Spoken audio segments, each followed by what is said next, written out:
Fala pessoal, mais um vídeo da oficina Neto Car. Dessa vez a gente está aqui com o GM Cruze.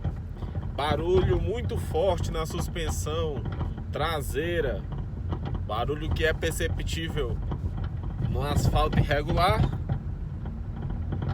como a gente está andando aqui no asfalto irregular, e se torna ainda mais perceptível no calçamento, numa estrada de pedras. A gente vai entrar aqui numa estrada de calçamento e vai notar aí, acredito que vai sair no vídeo, quão alto está o barulho na suspensão traseira desse carro.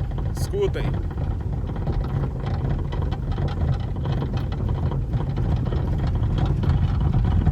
Vou mostrar para vocês aí a solução desse barulho.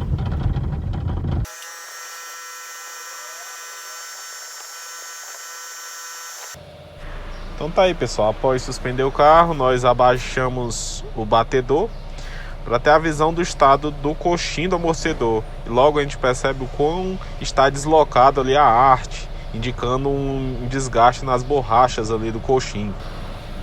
Em comparativo ali com o outro lado, o lado esquerdo, que também baixamos ali, a gente já consegue ver o amortecedor mais centralizado. O barulho, como a gente nota mais do lado direito, iremos desmontar primeiramente o lado direito para vermos o real defeito.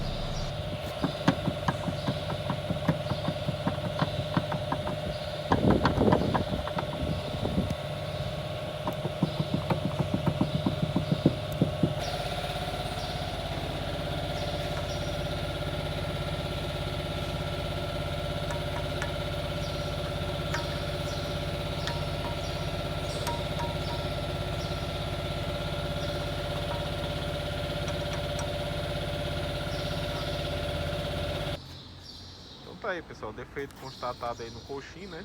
Vamos fazer a substituição do mesmo e andar no carro a ver como é que fica aí a situação, como é que vai ficar os barulhos, né?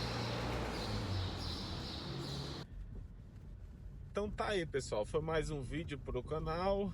Espero ter ajudado aí alguém que esteja com um barulho semelhante aí na suspensão.